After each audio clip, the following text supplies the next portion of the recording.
Good afternoon, everybody. Hope you're having a fantastic day. Today, we're going to be looking at a question I get asked so many times is how do I lower my ACoS? What the hell is that? Average cost of sale, okay? This is all Amazon related. So if you're interested in this sort of video, make sure you stick around. I'm going to be dropping some knowledge bombs right here, right now. Now, if you are interested in Amazon FBA at all, or any making money stuff really, make sure you are subscribed. Turn on those notifications, and of course leave any questions down below and smash the like button when you like that video. Let's get into it straight away now. All right, here we are, guys, here we are. Now, this question I do get a lot is how do I lower my average cost of sales, my ACoS on Amazon? Now, if you want to be sitting on mad stacks like these guys right here, name the show this comes from down in the comments, what show is this from? You guys better know, or I'm not going to upload anymore. But I get this question a lot is, I'm running my product on Amazon and I have a high ACoS. How can I lower it? Okay, how can I make my campaigns more profitable?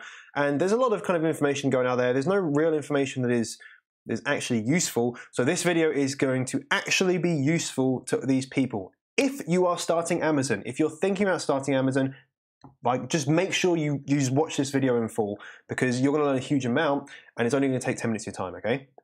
So ACoS, first of all, advertising cost of sales, or ACoS, is the percentage of your total sales that you spent on advertising. So a lower ACoS means a better return on your ad spend.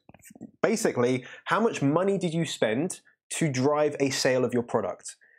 That's it. It's nice and easy. As a percentage, okay? As a percentage. So if you spend £2 to sell a product that is £10, it is 20% ACoS. If that doesn't make sense, pause the video, just read this again, okay? Transitions, all right. Thumbs up for the transitions, guys. So what is a good ACoS? This is something that people will ask quite a lot. And this is actually from Amazon. There's a spelling mistake here. I've already seen it.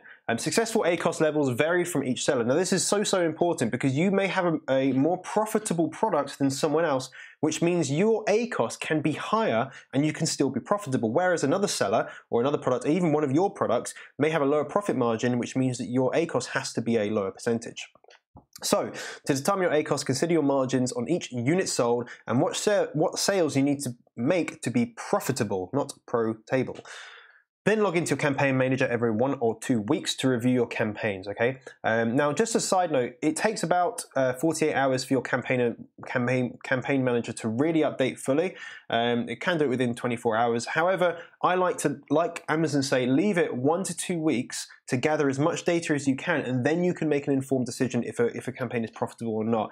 You can't do this within a day. You need time, you need data. Data drives all of your decisions when you're talking about advertising, okay? You can quickly identify which campaigns are not meeting your goals, and then basically you sort them out by the ACoS column. So if you're in Seller Central, all you have to do is go into your advertising, go over to the right-hand side, click the top where it says ACoS, and it will organize them by ACoS. So you can see which are the best performing and the worst performing.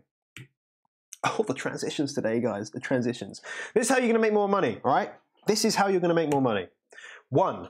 Lower bids on keywords with high ACoS. Now, you don't have to just turn that keyword off, okay? We're going to go on to that in a second. But what you want to do is go into your actual campaign, go to the keywords, organized by ACoS, so you can see which are the highest ones. And you're going to lower the bids, the individual keyword bids on that particular keyword. So, for example, if you've been bidding £1 per bid, right? That's the maximum you're willing to spend for someone to click on your advert. Then you just lower it, okay? Lower it, do it by 25 pence each time, or 20 pence, or just give it a go. Or you might want to go all the way down to 50 pence, okay? But lower that keyword, or the bid for that keyword, and then run it for another couple of weeks, okay? Another 1 to 2 weeks, and just keep an eye on that keyword. Maybe take a notes document, write down which ones you've changed, so that you can just have a look at them again in 1 or 2 weeks, and see if there's been a change. If there's not, we're going to go into a second of how you can kind of get rid of that. So lower the bids on keywords with a high ACoS. If they're not making any sales whatsoever and they're costing you a lot of money, there's other things we can do. Okay, so lower bids on keywords with high ACoS. Now, what you want to do is optimize your keywords by the match type. So there are 3 types of matching, okay? The first is broad match, which is the ones that you will see the most. When you start up your advertising campaign, it asks you to do broad matching. There's another one called exact match, and there is another one called phrase match. Okay, so broad match, what does that mean? Let's use literally this slideshow as an example. If my keyword was literally keyword, so optimize keywords or keywords, right?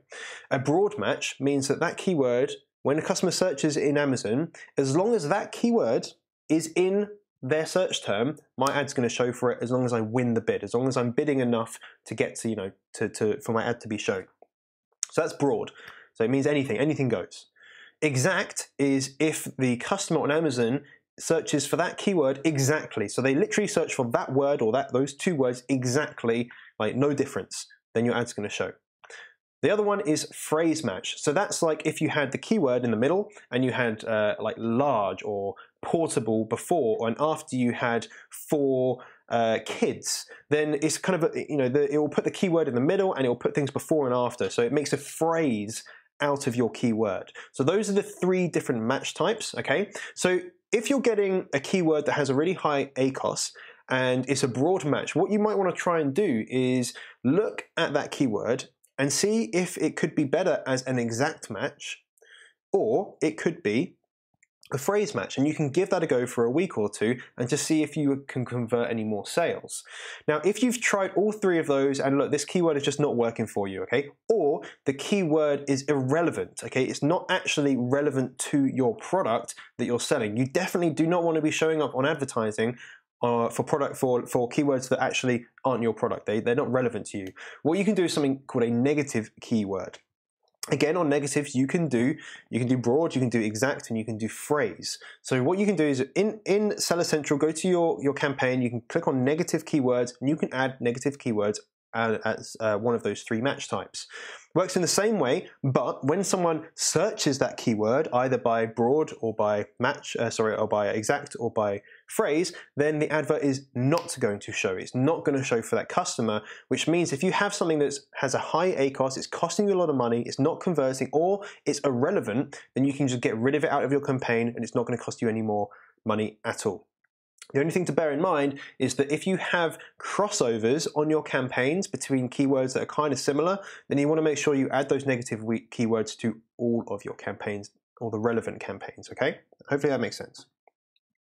The next thing, okay, you want to increase bids. No one talks about this. You want to increase bids on high-performing keywords. So when you have a high-performing keyword, and what that means is that you're driving a lot of sales and it has an ACoS where you're comfortable, you're still making profit, a lot of people will just put more money into that keyword, which means that you can show your advertising to more people throughout the day because you have more money to spend on it. But what you want to be doing is winning the bid, right? Winning the bid to be that top person, right? That top listing as many times as possible, because that keyword and that advertisement has shown you that, first of all, the keyword is matching, it's converting for you.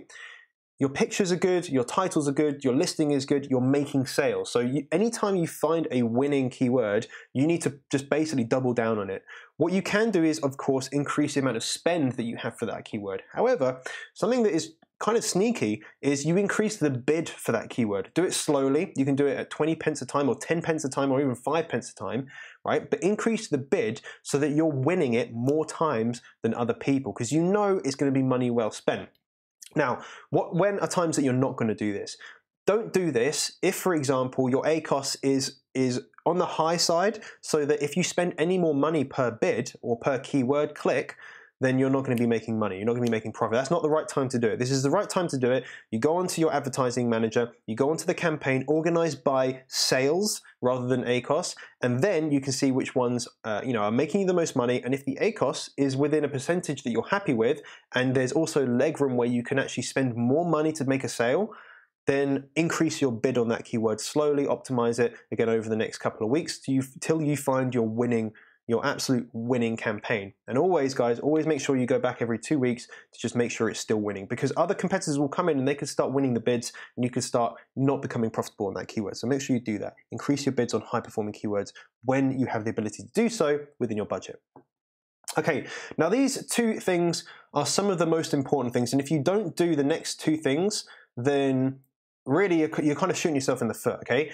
The first thing is improve your product listing detail page. So that's your description and your bullet points, right? You need to make sure that you have a high converting listing. You could have the best advert in the world, but if you have a crap listing, you're not going to get conversions, okay? A conversion is a sale. You want to make money, you want to make sales. So if you have a bad listing, equals bad sales, poor sales, okay? Or high advertising spend, people click on it, they look at your page and like, oh, this is rubbish, it's not what I thought it was. So you need to improve your product listing page. Keep doing it every month or so, every 2 weeks. Don't do it too often. Improve your product listing page, add things onto it, take things away, and just change it every now and again. You don't have to spend a lot of time doing it, but just little changes can make a big difference. Just within terminology or things that you make capital or bold can make a big difference. The next thing, and this is probably more important, is headlines and images. Feel free to split test your headlines, okay? Try a headline that's slightly different for 2 weeks and see if you get a change within your sales. Images, make sure your first image, and your first image is like 90% of why you're gonna make money on Amazon, make sure that first image is the best possible, okay? Make sure it's better than your other competitors. Make sure it's higher quality, make sure it shows your product and it's exactly how Amazon need it to be. It's on a white background. You know, you haven't got infographics over the top of it. Don't give Amazon any reason to take your listing down or anything like that. Make sure you have professional photos taken. Your photos are like lifeblood of Amazon. People buy your products because of your photos as the main reason. It then goes down to pretty much price and reviews, but your photos is the main thing. So you can split test your images if you're not getting conversions. So if you're getting loads of impressions, that means your advert is showing to a lot of people. It's being, you know, they're getting an impression of it on their Amazon search listings, but you're not getting clicks. It's probably because your image or your headline, or it's just not showing to the right people. So make sure you change up your listing, change up your headlines, change up your images, again, until you find your winning campaign with your winning, like, you know, detail page and your winning image, your winning headline. But don't get complacent, go back with it every month or so until you know, because things change. Now, these are the 5 most important things I personally believe. Lower bids on keywords with high ACoS rather than just turning them off. Still give them a bit of time. Optimize your keywords by the match type. Don't just go for broad matching. Look at exact matching and phrase matching. And also look at negative keywords as well. They are super important. Increase your bids on high performing keywords, not just increase your ad spend or your ad budget. Improve your product detail page and split test your headlines and your images to make sure you are converting as many customers as possible from your advertising. Okay, so what if my ACoS still doesn't get to my target level? Good question. So monitor it, okay? Monitor your ACoS for at least 2 weeks to allow sales and ad performance data to populate. This is so important. Don't do it after 3 days, after 4 days. Leave it for 1 or 2 weeks, okay? I can't stress that enough. You have to be patient, okay? And in some cases, your ACoS may still not meet your target level. For example, if your cost per click, which you'll be able to see in your advertising data, is in a very competitive category, or it's just very high, okay? If it hasn't improved over a lot of time, pause your ad, just consider pausing it, turning it off, and look at maybe different keywords that you can target. So that's the main thing. If your ACoS is really high, don't keep spending money on something that's costing you money. You want to find your winning ad and put money into that, okay? So don't worry about, oh, okay, maybe driving sales, but it's not actually making me money, it's kind of breaking even or losing me money. That's when we can go back to that first step of lowering the bid on that keyword, okay? So make sure you don't get stuck in that rut of spending money on something that's not profitable. Oh, the transitions today, guys, jeez. So if you still need help, okay, if you go through all this and in the next 2 weeks nothing happens, or next month nothing happens, if you still need any help, there's 3 resources you can use. First of all, I have a free Amazon FBA group. All of these links that could be in the description. You can join that. You get free support from me, also from my FBA specialist. So go in there, like-minded sellers, and you can always talk between people. You can network, and it's completely free to join. Okay. The other thing is you can get my personal mentorship. It's something you can get. You can do down in the description. There's some links. If you want to actually speak to me personally, you want me to actually look at your campaigns, have a look into your ACoS, and see what we can do with your keywords. I can do that. Spaces get filled up pretty quickly, but if you want to do that, you can reach out to me, or you can book it straight away. The other thing is if you want to learn Amazon in detail, you can do so. It's going to be the first link in the description for my full Amazon FBA course, my program. That's it, guys. That is it, guys, for today. I hope you have enjoyed today's video. If you have any questions, leave them down in the comments. If you like this video, smash the like button. Subscribe if you're not already. Turn on the notifications for when I go live, which I will. And of course, I will see you in the next video. Bye-bye.